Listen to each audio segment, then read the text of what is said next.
Good evening. Good evening, Facebook Live. Hope everybody's doing well on this beautiful semi chilly Thursday evening. Hello there out there in Facebook land. Come on in tonight. Come on in. I'm Dr. M, your host of Unmasking Love. Yeah, know everybody's got something to say about love. So we want to hear from you, and especially you. I'm going to give you a couple of minutes to come in tonight and join us. You can see our hot topic scrolling along here. We're going to be talking about healthy communication, which is, I believe, the heartbeat of every healthy relationship.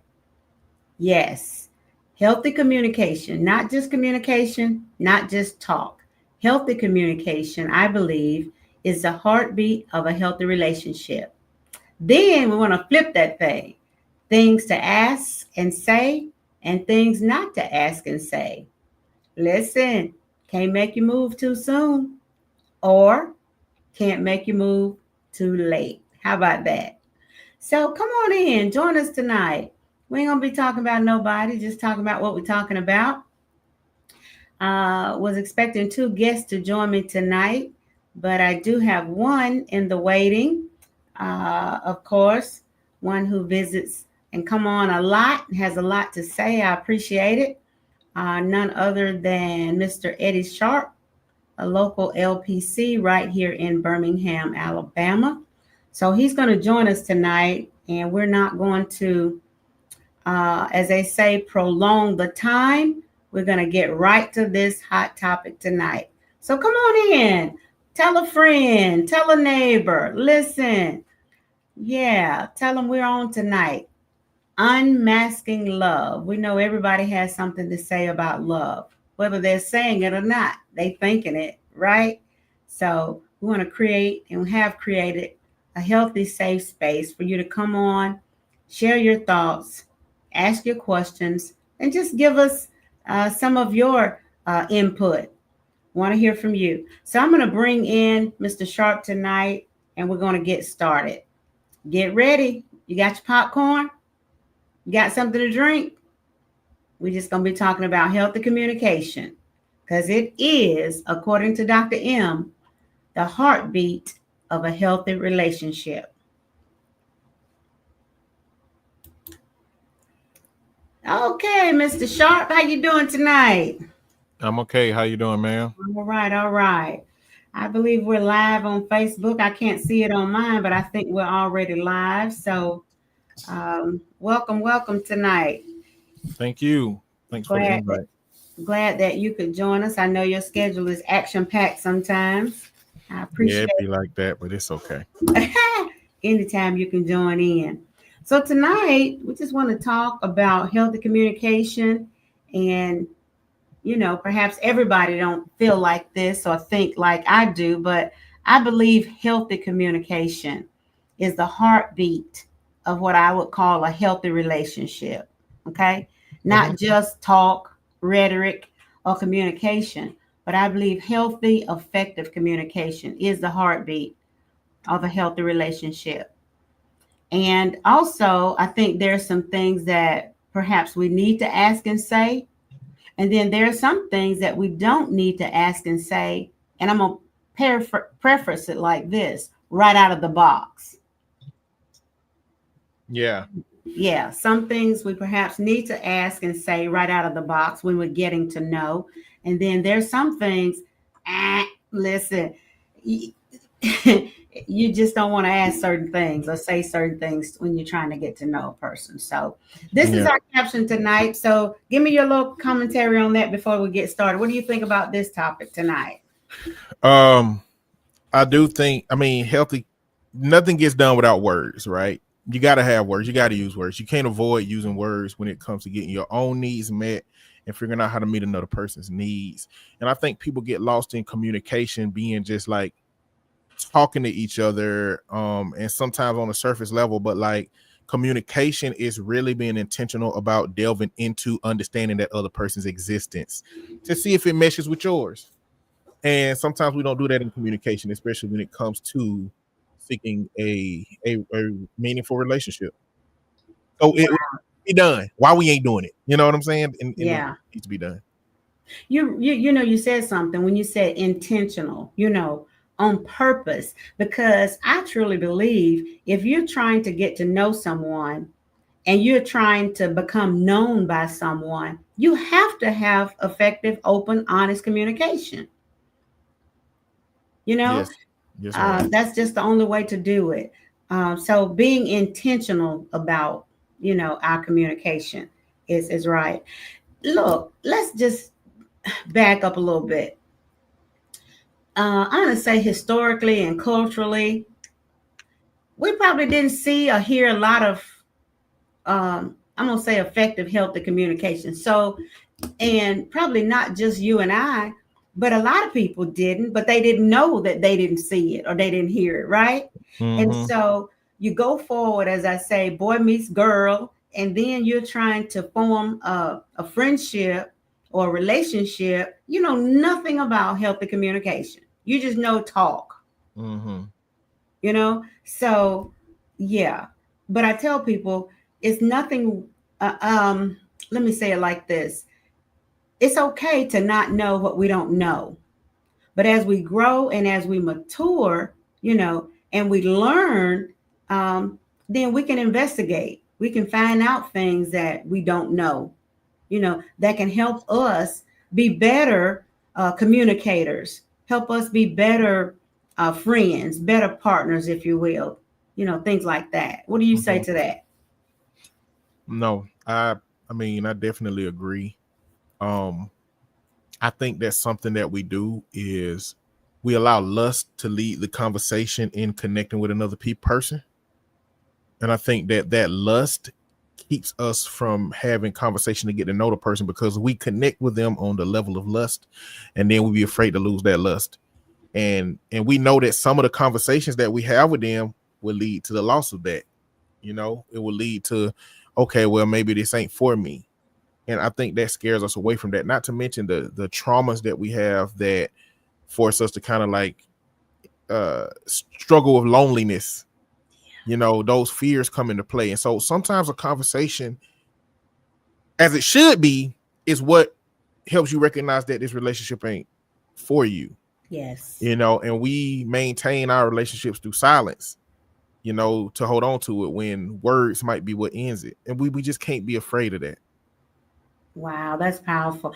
Listen, I didn't even have that on my radar tonight, especially right out of the box, but you nailed it. That's it. I mean, the lust, and I'm going to say the loneliness. You know, if we're not careful, those two can tag team and start off, as I want to say, too soon in a relationship. And some people say there's no such thing as too soon. Well, I will say that it is. If that's your conversation right out of the box, and those are the things that's drawing you together, and nothing else is connecting you, you don't have Mm-hmm. any other commonalities.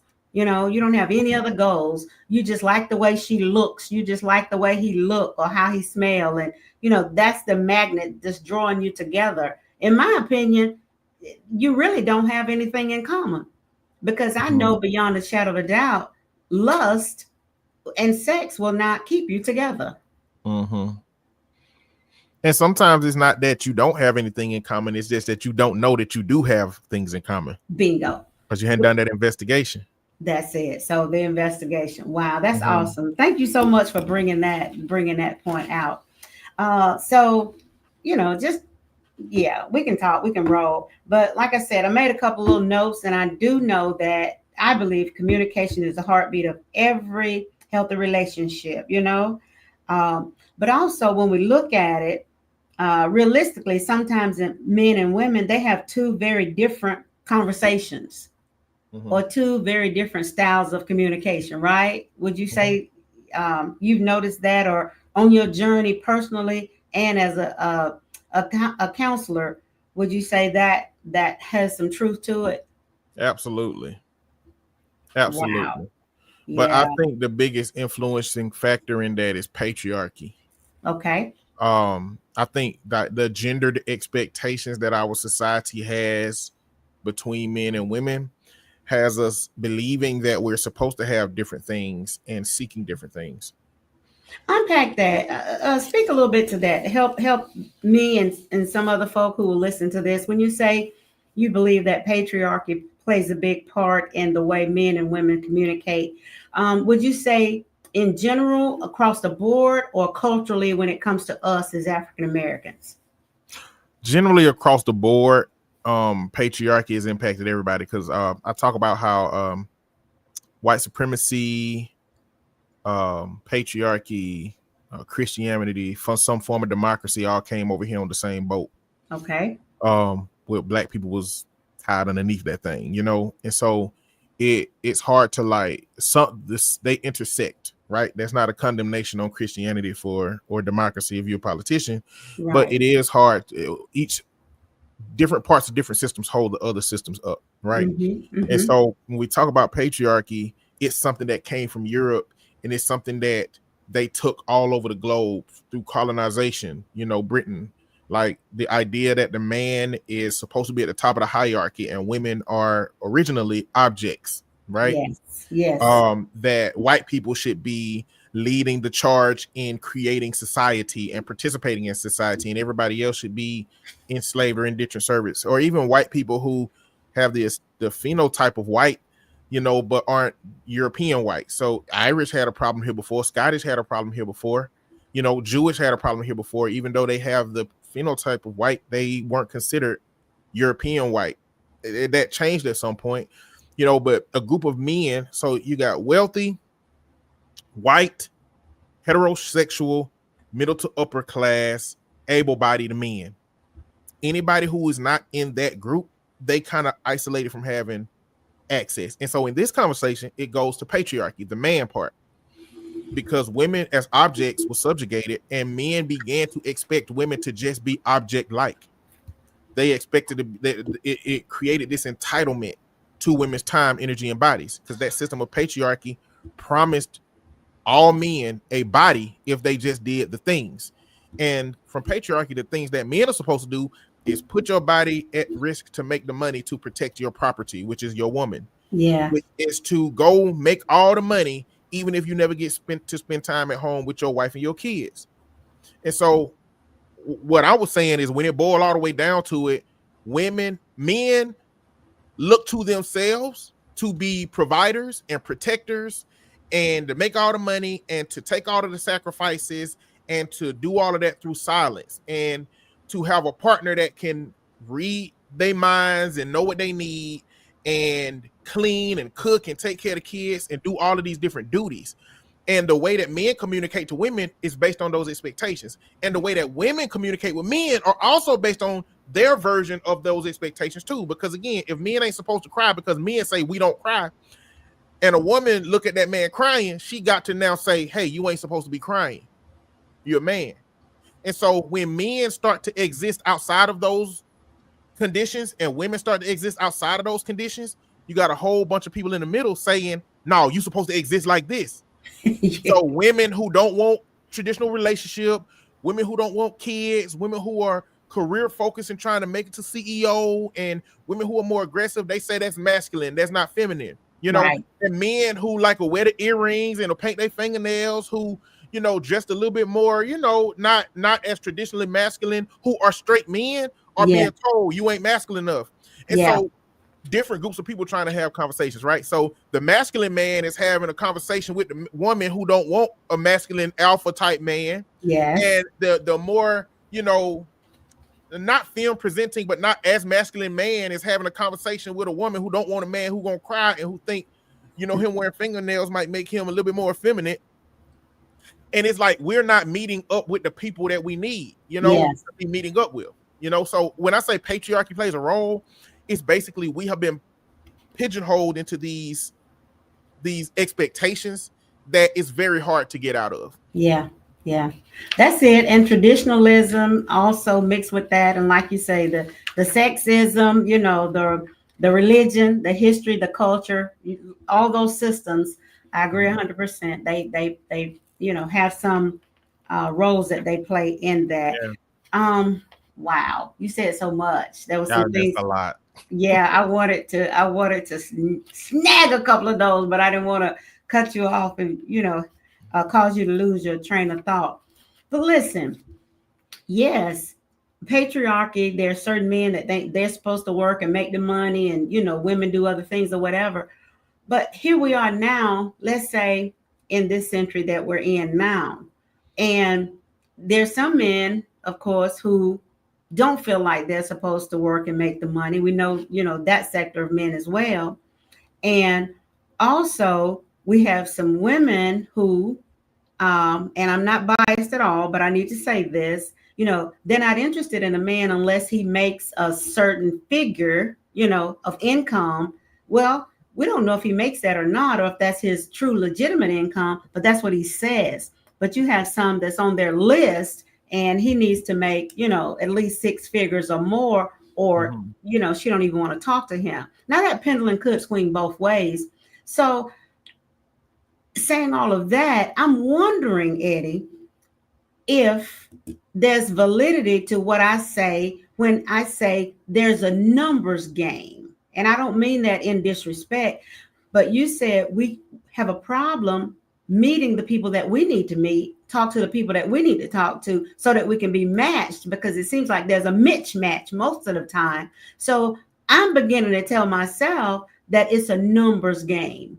And when I say numbers game, I'm not talking about, going full-fledged all the way, indulging in everything with a person. I mean, talking to people, getting to know, you see, seeing if you have commonality, seeing if some of your goals, are equitable, seeing if you're like-minded. You see, if there's a possibility for you to get from home plate to first base, then second base, you see.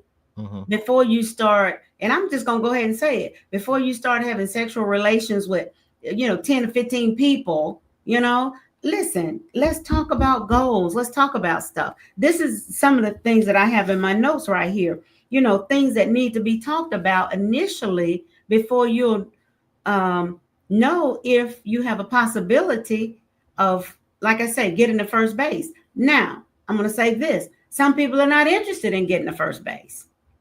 All they're interested in is what you said at first. They just interested in someone for lust, you see, and to take care of their lonely moments or whatever. Listen, I'm not here to judge. If that's your thing, that's your thing. But I think we need to be clear up front of what our real intentions are and what our expected end is. Now, a lot of people will say, I don't have no expectations. Well, I don't agree with that. I believe all of us, each of us expects something, So we do have some expectations. But like you say, for fear of the person running off or leaving, and not getting to that second or third conversation, you won't be honest and express your expectations. Well, my thing is be honest out of the box. If you're going to run, bye, and then if you're going to stay, all right, we got somewhere to go. What you think? No, I mein, you're definitely right. You do have to find your people to have the conversation with, which means that there is a conversation that has to be had about, like, what are your expectation of men and what are your expectation of women, Yes. To speak to the first, what you started the conversation with, even though there are men who don't make the money, I don't believe that they shouldn't make the money. I think they believe they will make the money, and if they could snap their fingers and have a job that make a bunch of money and do all of the stuff that they've been conditioned that men do, I think that they want to do that. Yeah. I just think that they have trauma and they are probably lazy, and so they will capitalize on somebody, or they men that have been coddled by their mamas to the degree that they have been so comfortable with a woman taking care of them, they just kind of fall into that role. Yeah. But it that doesn't keep that fight for being the ideal man from being internalized with them. And also, women wanting a man that makes money is because men have identified themselves as money. Like, men said that we supposed to be making the money and we're supposed to be providing, and she's just going along with the man playlist. And every time men bring that up, I be like, bro, I've had a woman at every level of brokenness that there's existed. So the idea that that's the only thing that women want that's not realistic. It's not. It's not using the data. It's like your perspective is skewed because you believe that's what you're supposed to be, and you believe that she believes that's what you're supposed to be. And in a lot of instances that is. But if you accept that you may not be that or may not want to work to the bone to get that, then you just there are women out there who are okay with that. There are women that, especially in the Black community, Black women work, Black women start businesses, Black women are thriving. They at some point would like a man that is just equitable and is somebody that's pleasant to spend time with. But the problem is, a new reason that those women be wanting men with money is because dealing with a broke man is hard when he believes that he's supposed to have money. Because it's an internal struggle for us when we're struggling like that financially. Yeah. You know what I'm saying? Like, we are questioning our existence as a man. We are questioning our masculinity. We are questioning what we're able to give our partners on birthdays and dates and things. It does start to get to you when you committed to that idea of what you're supposed to be, and she got to pay for the dates. It gets frustrating. The roles that you committed to, the gender essentialism, those things become a problem. But again, that's deep in the quicksand of this conversation. But going back to the main part of the conversation, we do have to have the things that need to be said have to be based on what your desires are. And a lot of us got to investigate what those things are. What do you think, Ms. White? Like we in different age group. You are equivalent to my mama, in this conversation. Right. So like, I don't know, of the stuff I'm saying, you might disagree with me from your vantage point. Like, you might have expectations of men that I'm saying are some level of problematic. I don't know. What do you think? And how much of it do you think is that generational gap between what it should be, what it is? Well, if I understand your question, I don't think you said anything that I, disagree with. I'm from the old school, so I do believe that for the most part, men, let me say it like this. It's supposed to be, I guess you would say, the ones that desire to, let me rephrase that, should be the primary provider. I'm going to say that, if that's his desire, Now here we are. I'm also open to things being equitable with the two of us, but I can tell you right out the box, I'm not interested in taking care of a man. I'm not from that era at all. So that will not work for me. Now, if we get together and something happens, he gets sick, look, we good, you see, but just, I ain't talking about nobody, just talking about what I'm talking about. How I see these young women, let guys move in, they totally take care of them. They never go to work. They pay it. I can't do that, Eddie. I'm just not from that era. I just don't believe that will work for me. So now, what about this? What about you have a house, you love your house. This man ain't connected or tied to his thing. He wants to move in with you, but is fully financially capable to carry his own weight in that relationship. Is that okay?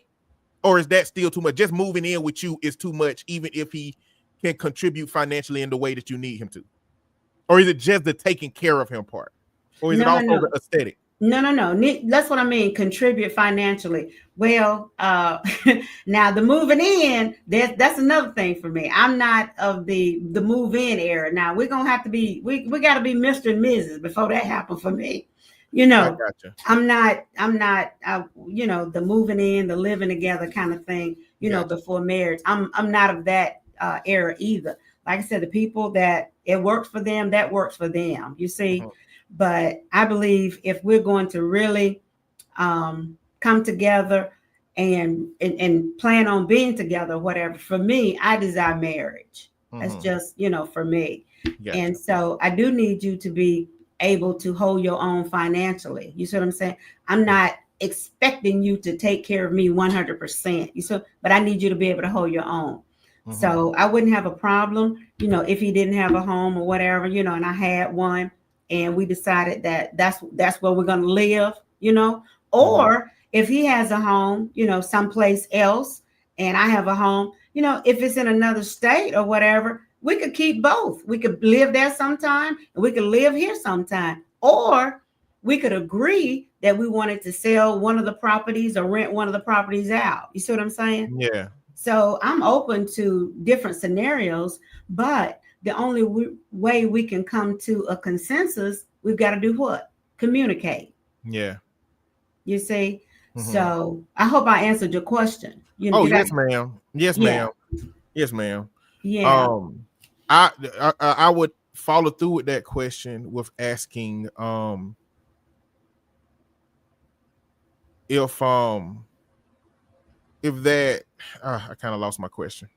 That's I lost all my right. question. Take your time. It'll come back to you. Yeah. It was going to zoom a little bit more into that dynamic, but I can't remember what it was. But it did answer my question, because I mean, whether you move in or not, I was just trying to discern whether or how important, like, is it the aesthetic? Because one thing that I learned in a previous relationship is that, I had a partner that liked to cut grass because she grew up with a landscaper, right? Okay. And her daddy was a landscaper. She did a whole bunch of stuff. And I stayed at that house with her, right? And so I know that there were people in the neighborhood that saw her out there cutting grass, knowing that I was living there, and saying there's some old lazy man that lived with her because she out there cutting grass. But she likes to cut the grass. It's her thing. She does it. That's her piece. The way that the men call it, society would force me to cut grass that I don't like to cut or want to cut, and force her to be inside miserable watching me do something that she want to do, because it's forcing us into those gender roles. Right. And so the conversation to be had when we're talking about that is, those early conversations is, what are the things that challenge society that might look a little bit different to people that they may not agree with? It's important to have those conversations, because I remember my question. In the scenario that y'all are equitable in terms of financial, there are a lot of women who, when that man falls on hard times, then she has to kick in and take over. It becomes a situation where like a timer has started, as to where if he don't get it together fast enough, then that will be the end of the relationship. Is that contribution more important than the person that you decided to marry and be in long-term partnership in that scenario? Like, is there a point to where, I mean, he's trying and he's diligent and it's just not working out for him? Is there a point at which all your efforts are still not enough because I'm not supposed to be taking care of you? Of course not. Not for me, because if I'm in it to win it. And, it would be the same thing if something happened to me and my income or what have you. You see what I'm saying? And he would, pick up the, start carrying the full weight or what have you. So no, when the going get rough, you can't get going. That's just like if you have a partner who gets sick. You see what I'm saying? Some people can't handle that. They got to go. You see what I'm saying? So what happens to the, for better, for worse, sickness and in health? You see? Yeah. Some people don't understand that. So no, that's not a deal breaker for me at all. And that's why I don't believe you should, or you can, well, let me just say should. I'm not going to say can, because people can do whatever they want to do. I don't believe you should commit to any relationship just on a financial basis, because anything could happen with the finances. You see, that's just like committing to a relationship just because somebody is I'm going to say sexual ready all the time or whatever. I know that's not a good phrase, but listen, all of that's going to change. You see, things will shift. So that's why I say you've got to have that healthy balance. You've got to be able to have effective communication. And you got to talk about every room in the house. Listen, I'm old school to a degree, but I'm not, when it comes to gender roles, only thing that when woman can do that a man can't do is have the baby. Okay. We can switch roles, not to go back 40 something years, but we did that occasionally. I didn't have a problem with cutting grass because I grew up in the country. So me and my husband, we would swap sometime. I said, listen, I don't want to clean no stove. I don't want to clean no pots and pans or whatever. Listen, you clean those for me. I'll make a deal with you. I'll cut the grass. One thing I want to say to that, Eddie, I'm glad you brought that point up. Welcome those of you, Facebook. I see you, Adrian, and some others. Welcome tonight. Y'all chime in. Listen, one of the things I say, and I mean this with everything in me, whatever works between the two of you. See, this is what we've got to do. We've got to get rid of the noise. We got to get rid of all these folk that's in the balcony and everything. You see what I'm saying? So if your girl likes to cut grass, listen, and you love to cook, and I know you do. You see, who cares what the other folk think on the outside? Those are the things also that really cause relationships, I'm going to say grief and havoc. It's too many people in their head. This person thinks you should do that. This person think you ought to this. Well, if I was you, I wouldn't do that. Well, you're not me, and I'm not you. How many times have you heard people say that, Eddie? So whatever works in your household between the two of you, if it works, I say do it. Yeah. Sometimes I think people talk too much about what goes on in their home with other people. And that will definitely cause a problem. And I mean, that definitely does happen. I think that happens less though than people walking into a relationship with barbershop and salon expectations, trying to place them on a person because they think that that's what the consensus is. Right. And they don't think about what the individual is. That's right. But a part of the questions that I asked you is something that I've been exploring in therapy lately with clients is that sometimes the question, the direct question isn't as informative as a scenario. Yeah. Right. There is really no question to ask that is direct, because when you ask them, if you ask a man, hey, do you want to participate equitably financially and make sure that we contribute to the household, and I take care of you if it go bad and you take care of me if it go bad, and yeah, it's easy to say yeah to that. But like when you really zoom into the scenario of if you lose money, what happens? What have you ever been broke? Have you ever been like broke by yourself? Because being broke by yourself is different than being broke in partnership. Yes, it is. Yes, it is. You know what I'm saying? So like what those questions can also be in the form of scenarios. They can also be in the form of, when I watch movies, I'm watching for social situations intentionally. When I'm watching with somebody, and I'd be easy to pause the movie and be like, what would you do in that situation? Yeah. What you want me to do? Like, it's a TikTok conversation. So like I was having a conversation with my partner about like the idea that like, okay, so if I was at a bar and me and you at a bar and we drinking and a guy come up to you and try to get with you, and he's drunk and he's aggressive and you turn him away because you with me and he called you the B word, what are we doing? What are we doing? What are your expectations of me? Because without having that conversation, if the barbershop conversation make me feel like I got to get up and throw that dude around, I can risk getting stabbed. I can risk him doing it old school and busting a bottle across the table and poking me up. Yeah. We need to be on the same page of our goal. Our deduction of that conversation was our goal is to get out of there. Yeah, that's it. If he's making us uncomfortable, we both leaving. We ain't asking no questions. If he raised his hand to put his hands on you, I'm gonna pick him up and slam him, and we gonna scurry away. You know what I'm saying? Like, it's like some people don't have those questions because you would leave there thinking that you were supposed to do one thing, and then the conversation is now is, why you put yourself at risk doing this? You didn't have to do that to that man. You should have blah, blah, blah, blah, blah.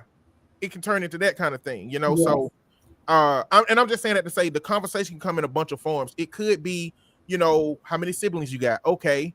How many sisters do you have? Okay. Men that have a number of sisters for a lot of women is a green flag, because you've had relationships with women, you've engaged with women. That don't guarantee that, is a good thing, but it is a little data point, so it goes back to the conversation. That was just me zooming in more to the conversation. But yes, people are not having conversations because yes, they do let other people into their relationship, but I think that they let society into themselves more than anything. Like they don't have the confidence to believe that they deserve the things that they want, and they don't know how to communicate the things that they want. And it's like we just got to get better with our own assertiveness towards what we want, We got to fight against out of that silence that, we are trying to navigate through in these conversations as well. Yeah, because no one can read your mind, because there's this elephant in the room that, a woman's supposed to know what a man wants and what a man needs, and vice versa. And that's not true. You see, because just because you're a male or a man, all of what you need from me may not be the same as what another man really needs and wants from me. You see what I'm saying? So that's why it's necessary to have the conversation with the person that you're with, and stop assuming. I mean, don't base it on your past relationships or your past marriages. You see, don't base it on your family dynamics, whether it was, your mom or your dad or, grandparents or whatever. Intentionally get to know the person that you are trying to have a friendship with, hopes of developing a relationship with. Like you started off saying, it's got to be that intentionality, Yeah. and just talking about everything. I mean, look, it's common for us right out of the box to start talking about what foods a person like. It's easy to ask a person, do you like chicken? You like ribs? Do you eat pork? Or you're vegan? Are you vegetarian? That's common. But some of the other things that will make and break, in my opinion, a friendship or a relationship, a lot of people are afraid to address those and afraid to talk about them. And when those things come up, it causes a silence. You see, and then where do we go from here?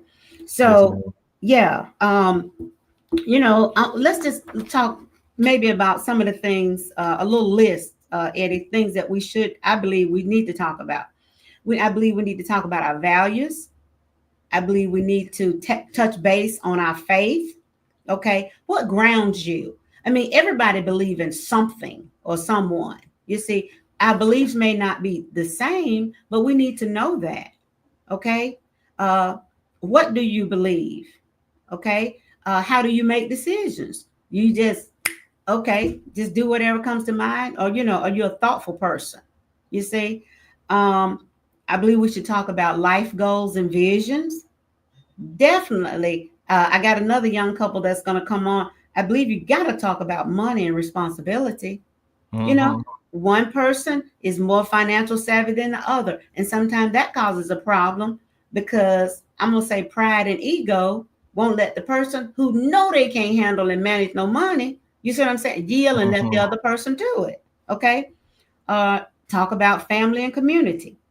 I believe we got to talk about conflict and our communication style. How do you handle conflict? And then, of course, we've got to talk about love languages and affection. But usually that's the one they want to talk about first. Yeah. Yeah. So I believe those are some things that we need to talk about. I think one of them for me is, do you believe in mental health? Okay. Do you believe in therapy? Do you believe in couples counseling?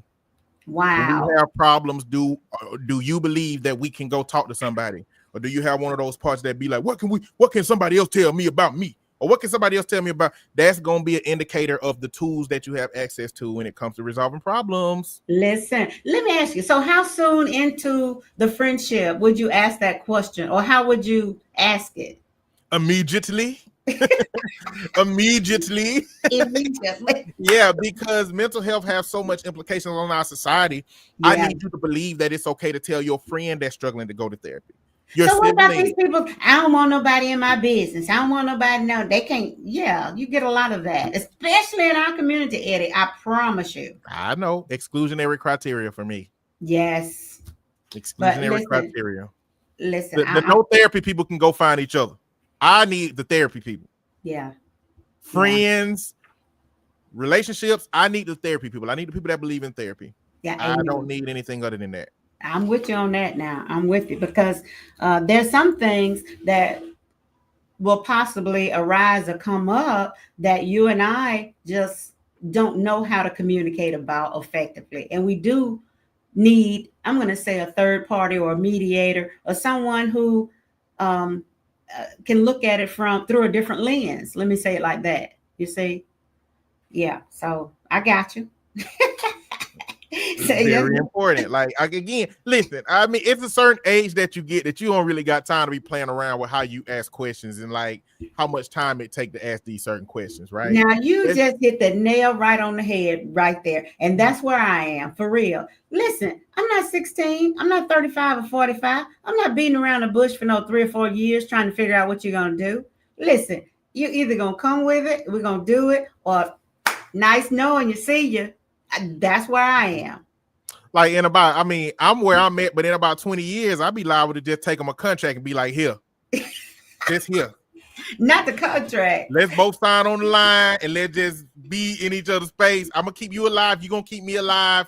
Let's just do it, you know. But it's like at a certain point, like as you get older and older and older, you realize that like you don't have time to really play around with what you do or you don't want. You You know, really you're 22 don't. or 3, I guess you can like float around in the wind like a bag in the wind if you want to, you know. But at a certain point, you start to realize to get the things that I need, I can't waste time not getting something, Right. not Because inquiring about what I want. yeah, time is of the essence for real. I mean, it's like, I've been telling people lately, I said, time is like it's on roller skates. I'm telling you, it's no way it should be August 20th already. It's like, you go to sleep and you wake up and it's a whole nother week. And where did that week go? Yeah. But yeah, that's it.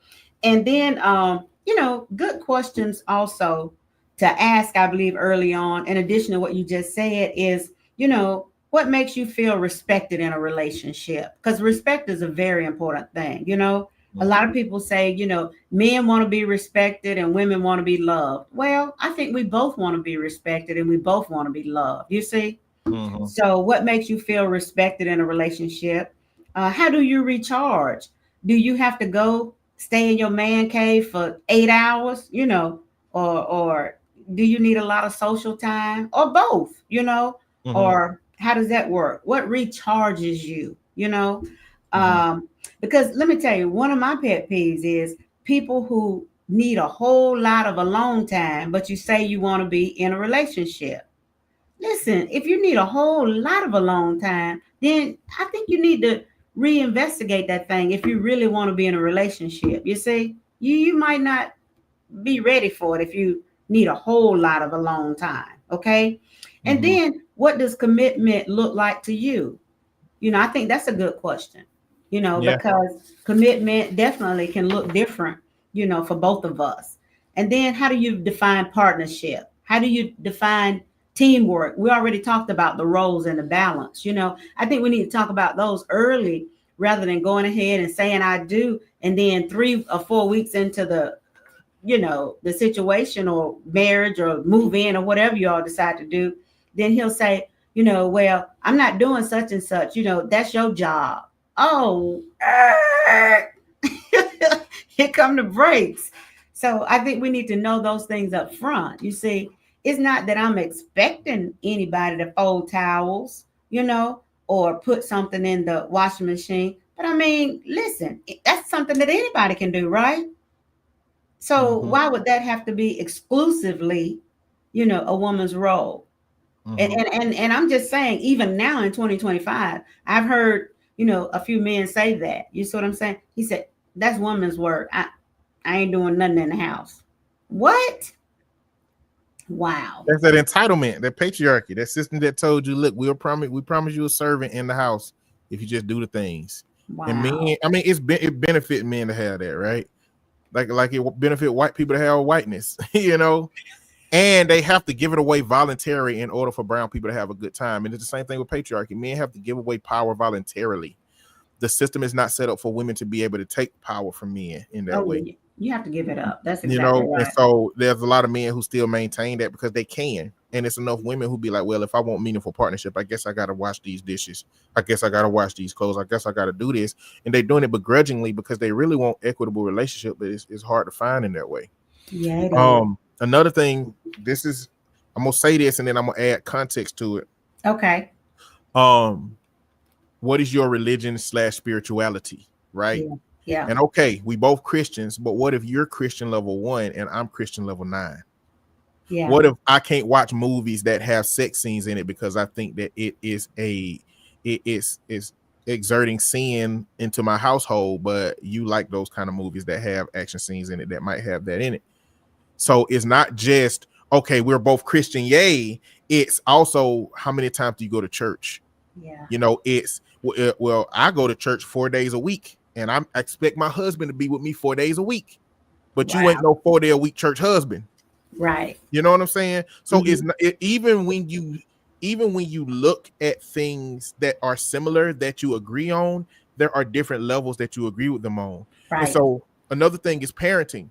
You know, at my age, I may meet somebody that has a child that is a teenager. Yeah. You know, as somebody who is a mandatory reporter, you're not about to tell me you done slap your child in the face or punched your child because something done happened, and that be something that I'm able to engage with. Yeah. I can't do that. And I know it's some old school people who like it is that happened to them and they did it to their kids and it is what it is, you know, but like that's not, I don't agree with that. Yeah. And so it's different levels of parenting, you know. Yes. what and that's where it gets into that scenario situation. What would you do in this scenario if our child did this, if your child did this? You know, another thing in the context, what I'm talking about is, what role do you believe a step parent has in the relationship with your child? Yes. You know, and I need to understand your relationship with the child's father. Of course. And the women need to understand the relationship with the child's mother. You know, these are important conversations to have. You know, it's not enough to just, because we walk into those things assuming that our life experience is the metric where everybody's life experience was like that, but we don't know.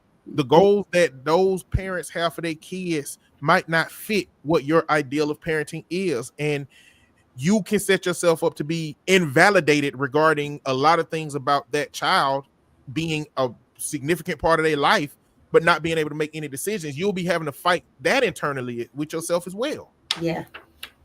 So and I see that often. I see it often because they didn't have that conversation. And so the stepdad or the stepmom is telling the child something to do, or expecting certain things, and the other parent get offended, you see, and the child rebels. So yeah, I see that a lot. So you've got to have those conversations about your parenting styles and your rules and regulations. And Eddie, I'm of this opinion too. I believe, at some point in time, the two of you got to come together with that child and have the conversation. So they will know that the two of you are going to be in agreement. You see what I'm saying? So they won't feel like they can play you in the middle. And a lot of them don't have that conversation. Some of the co-parents that I try to work with and things like that. I'm talking co-parents who are not married. And then I have had parents who are married. And like you say, they have these, stepchildren, things like that. They have never had a conversation, and then the young man is just as tall and just as built as you. You see what I'm saying? And his mama don't want her new husband to say anything to him at all. So you got two grown men in the house, because sometimes he's grown, but sometimes he might be 15 or 16, but he's still a big guy, you see? And he don't think he's supposed to do anything, and his stepdad can't say anything, and the mom get offended when he does say something. That's a bad situation. And we see a lot of that. So you're exactly right. Everything. We got to talk about everything, people. Again, the healthy communication is the heartbeat of a healthy relationship and a healthy, wholesome household. You just got to talk about everything. You can't assume anything, take anything for granted. You got to be man enough and woman enough to have the conversation. And by all means, just like Eddie stressed, I stress the same thing. You need to be able to contact your therapist or a counselor. Listen, I believe every relationship needs a healthy checkup at least once a year. Just like we go to our primary care physician once a year to get a checkup, I'm of the opinion your marriage needs a healthy checkup once a year. Just talk to somebody once a year. I believe it's worth the investment. It's worth the investment, yeah. So listen, there's so much that we can talk about. We're just touching the surface tonight. But again, let's talk a little bit, Eddie, about before our time runs out, about things to ask and things to say and things not to ask and things not to say. Look, I believe if you come out too early with a couple of these things, listen, it's not going to go well. How much money do you make? I've heard people ask questions like that, not right out of the box, really. Mm-hmm. Who lives with you? Your kids live with you, or you live by yourself? Listen, that's an automatic turn off for me. Don't ask me who live with me. Why you want to know that? Another one, I'm gonna say if you're over, well, I won't put an age limit on it. What's the term, Eddie, for how many people have you slept with? Some people use another term now about how many bodies or something. Body count. Body count. What? You're gonna ask people that? I mean, okay. And then, do you think I'm better than your ex? What? You're gonna ask somebody that question? Are you kidding me? You know what? I had a problem with that for a little while, because when I talked about having moved to Hawaii, okay, and people be like, "Oh, Hawaii, how was that? What took you to Hawaii?" Me going to Hawaii was explicitly tied to my relationship at the time, right? And so, because I would be talking about my ex being tied to that journey, they were like, "Well, you talk about your ex a little bit too much." And it's like the assessment that you're supposed to be making if you feel like I'm connected to my ex emotionally. I'm just like giving you the factual data of this move and this transition, and that person was involved in those things, Right. And so I had a couple of people who were asking me about my journey that at that time that person was involved in them, and it's like I don't think I can tell the conversation without that person in it, but I also don't think I wouldn't if I could, because it's like that's just what it is. And it's like you're not asking the right questions, and you're not making the right deductions from what I'm saying. Right. Which made me feel like they had some trauma with somebody who was too close to their exes, which is probably rampant out here, But like, I don't know. So it's like, yeah, bringing up exes, but how they bring up the exes matters. That's it right there. That's it right there. It's how you do it. That's what I was getting ready to say. I mean, because anybody that's over, I'm gonna say 25 or 30 years old, unless you've married the initial first person or whatever, I mean, you got an ex, right? Yeah. And so when you get in my age group, not talking about anybody, but some people got a lot of exes by the time they get to my age. You see what I'm saying? Yeah. So yeah, it's how you bring up the ex and the things that you're saying, you see? Yeah. But and like you said earlier, I don't believe we do ourselves justice when we just do I'm going to say close-ended questions or just make generic statements. I think you need to leave room for scenarios so that you can be clear. It will give you clarity.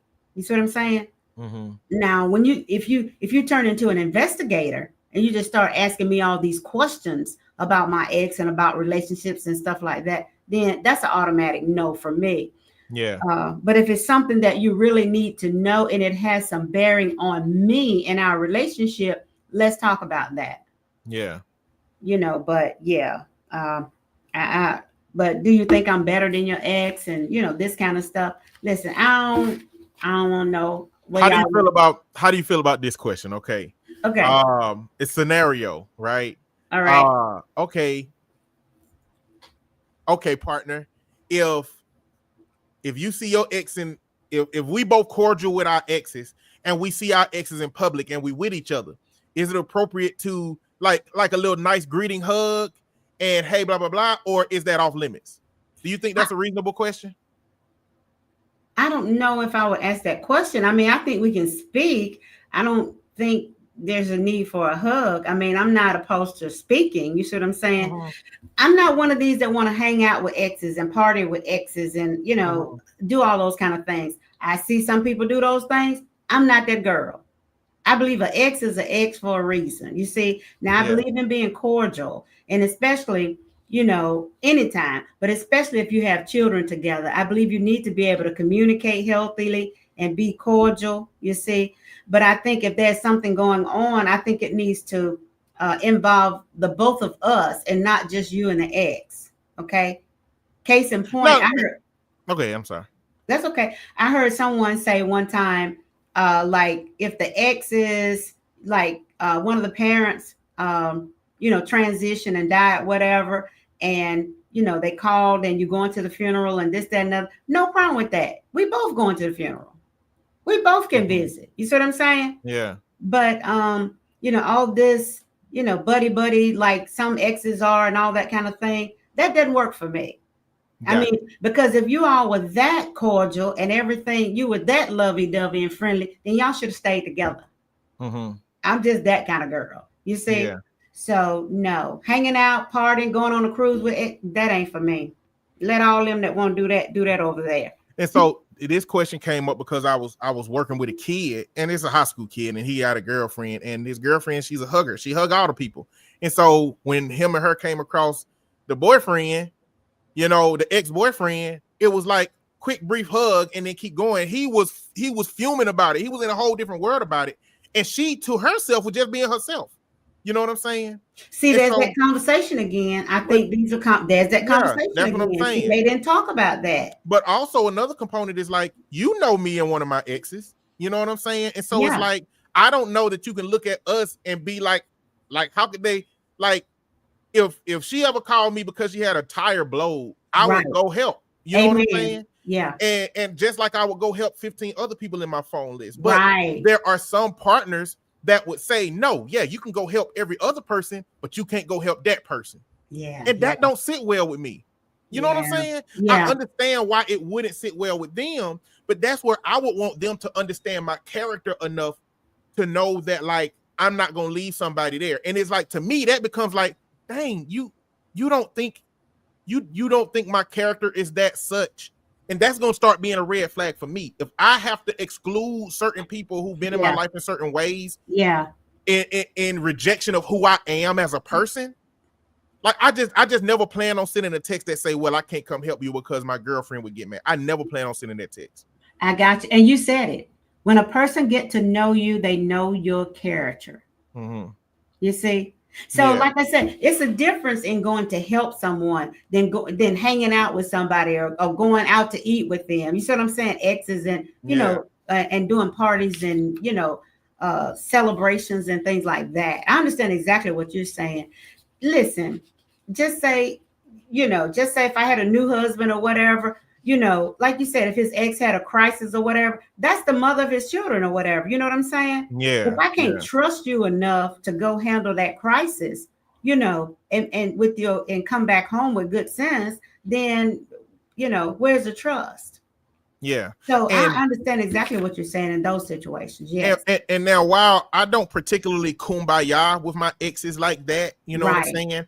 I still consider myself to be friends with all of them, right? Okay. And so I'm just bringing up my version of that is because it's perfectly fine for Dr. M to be on the side of, as far as partner camaraderie, I'm level 2. And it's okay for me to say on partner camaraderie, I'm level 8. There you go. It is. But from level 1 to 10, you should have your own integrity and your own boundaries that respects the current relationship that you're in, and not stepping over boundaries in that dynamic. If I were to go change your tires, we ain't having no conversations about old times. That's it. We're not going to get no dinner after that. Well, let me pay you back by taking you out. No, I'm gonna go on back to the house. I just wanted to come help you, and then we keep it moving. There's ways to navigate these things in ways that is as respectful as it can be while still maintaining yourself, while communicating to your partner the importance of that, and being appreciative that they recognize your character. Because, like, when I get back to the house, hey, I know that those kind of situations can be dicey, but I do appreciate you for letting me go, help the people that I've been, in community with before. I really, really appreciate that. Yes, it's important to do those things, There's that respect. There's that conversation and the respect. You see what I'm saying? That's it right there. Yeah. I believe, Eddie, that is the icing on the cake. You've got to have the respect. and you've got to be able to communicate. You see, just Mhm. don't assume, and don't have a snobbish attitude like, well, I knew them before you, and da da da da da. You know how some people, that kind of Mhm. thing, But also, you perhaps didn't have the degree of toxicity that some folk have in a relationship when they end it and when they break up. I think that Oh has a yeah. lot to do with Absolutely. whether Absolutely. you will be willing to go change the tire or not. Yeah. Listen, if you're with somebody that would rather fight than switch, and she had done a whole lot of stuff, listen, she just have to call AAA because you wasn't going. You see what I'm saying? Absolutely, absolutely. That's not like that scenario is exclusively for me. Like you shouldn't be Yes, trying to go and deal with no toxic ex, in a yes. situation like that Right. So I think at it has all. everything to do with the way you broke up, or in some cases, the way you divorced, or what have you. I think it has a Mhm. lot to do with that as well. And again, So, I really don't like. At a certain point, I felt like I could. I ain't gonna say I could get back any relationship that I've had because they did end for a particular reason. But I yeah, used to say I feel like I can get back my old relationships and my old jobs there because you I go. don't seek to burn bridges. Right, But again, I right. don't believe that to be the case because when I was saying that, I was a different person than I am now. You know, but the what I was trying to express is that I don't burn bridges. Right. I try my best to end relationships on the best terms possible, but no relationship ending is a joyful experience. Yeah. At some point, you wanted to be with that person for a longer time than you Right. were, and for some reasons, it didn't work out. And so for me, I don't burn bridges, and so I have relationships as such to where if I need to communicate with any of my exes for any particular reason, then I could. And I know that it's important to respect whatever they have going on, and I'll support and Yes. respect what I have going on. The other part to that is, um, we need to be fortifying our relationship with compassion and empathy, because it's definitely important to have in your relationship. But I plan on extending compassion and empathy to the people that have been a part of my partner's community, even if I don't like what that connection looked like, even if I'm worried about the other person trying to disrupt my relationship, because Okay. sometimes that's her family. It don't have to be an ex. Sometimes it's their family. So there is Yeah. a level of compassion I can extend and empathy I can extend to your family having struggles and things like that. And we have to have a conversation about where those boundaries lie. Listen, that's a whole nother live or a whole nother podcast right there. Yeah. Because yeah, you got a whole lot of other people. Like I said earlier, you got the people in the balcony. You got I can't think of what some people call them, but they just always got to have their input. You see, on what they think you should do and what they think you should not do. And if I were you, I wouldn't let him do this, and I wouldn't let her do that. All of those kind of things. So Mm-hmm. yeah, it's so much that we've got to, I believe, communicate about in a healthy fashion if we're going to have healthy relationships. Yes, Um, ma'am. yeah. And I think I alluded to it a little bit earlier, but I didn't, unpack it. Healthy communication isn't about interrogating your partner. Nobody wants to be interrogated. You see, that's like somebody has a long list of 20 or 30 questions. I'm not sitting answering no 20 or 30 questions for you. I'm not on trial, you see. Mm-hmm. But I believe as we communicate openly and honestly, a lot of that information will come forth. You see what I'm saying? Mm-hmm. You don't have to just answer questions like that. There again, I believe there are a few questions that you do have to ask, but there's some people Ed, that's got a whole laundry list of do's and don'ts and rules and questions. Mm-hmm. So I'm not in agreement with that. If that's working I just ask for, how's that working for you? you Yeah. know um, so again, it's not about interrogating your partner, okay? It's about crafting a safe space of honesty. You see, because if you don't have honesty and trust, I don't believe you have anything to build on. Listen, because I remember my mom used to say, if you tell one lie, you got to tell another one, and eventually they all gonna get crossed up. You see, so just be honest. Mm-hmm. The right question. You mentioned something about bridges earlier. I believe the right question, they build bridges, and the wrong one would build walls, right? Yeah. So yeah. Um, anyway, I just believe that healthy communication is what we need in every relationship. So, what's one question you think every couple should ask before moving forward in a serious relationship? What's one question you think they should ask? One primary question that they should ask.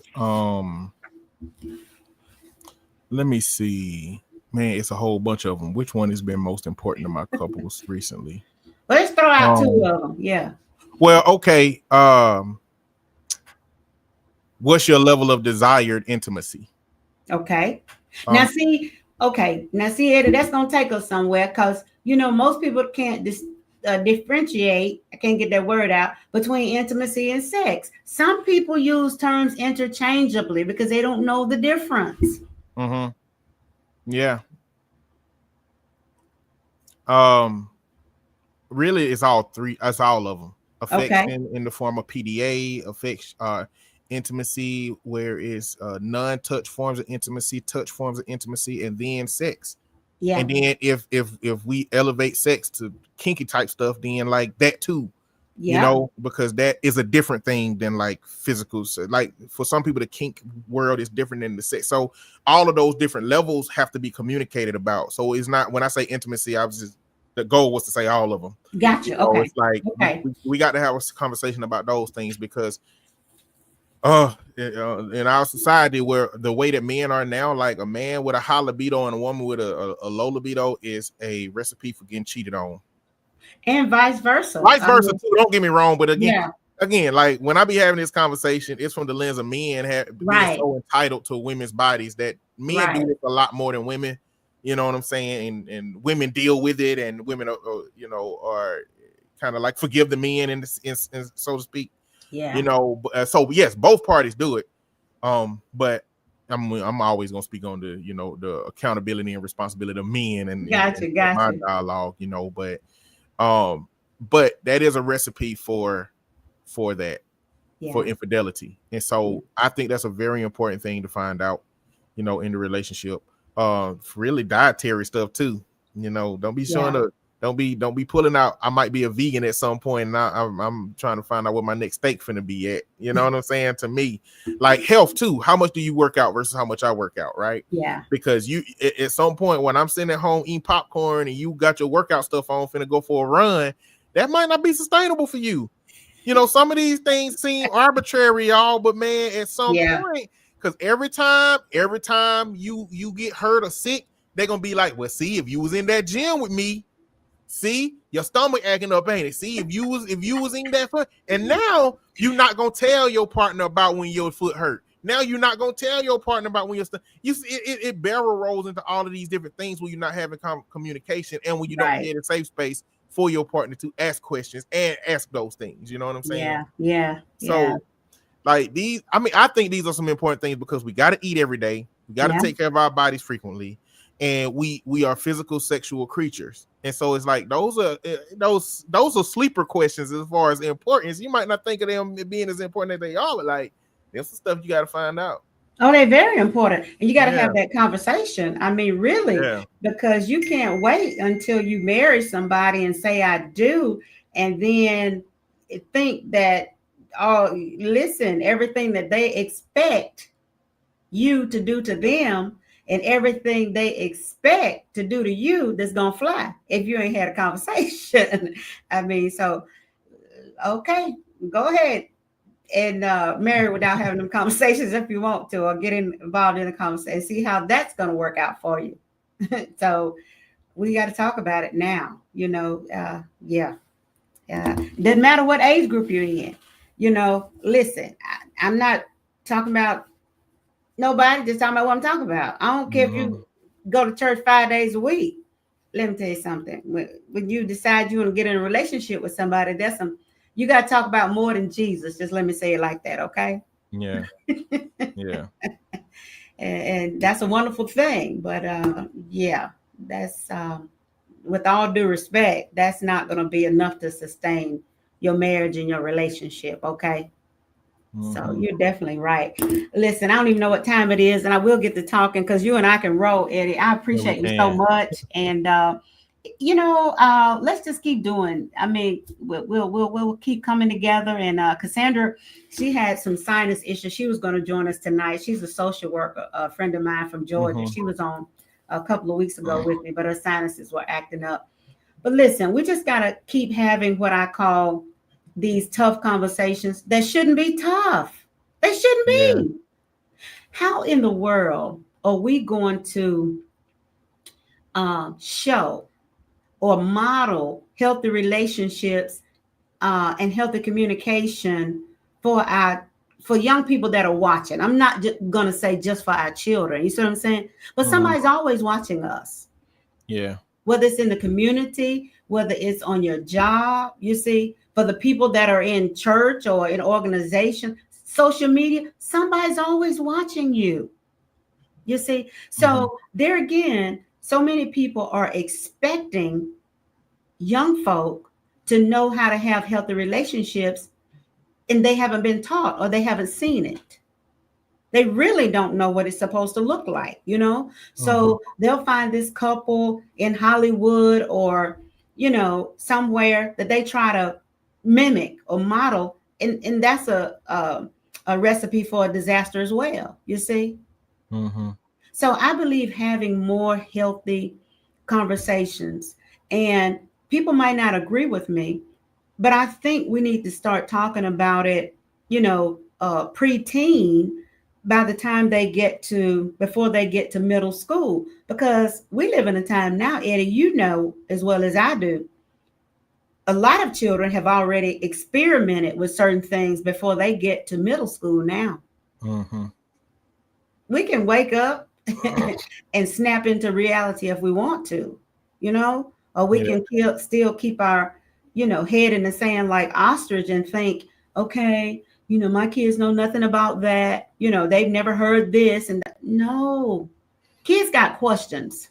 And so if we as parents and professionals or what have you and grandparents, if we don't answer these questions, they're going to get answers somewhere, or they're going to draw their own conclusions and they're going to start experimenting with certain things, but teaching a healthy courtship. I mean, they used to talk about puppy love when I was growing up. I don't think I've heard that word in 30 years, you see? So that parents can, take their children on a little play dates, you know what I'm saying? To the skating rink or to the zoo or what have you. You see what I'm saying? Yes. So that they'll know that it's okay, because it's common, it's natural, in my opinion, for boys to be interested in girls when they get to a certain age. It's natural for girls to be interested in boys when they get a certain age. So why not? Let's talk about it.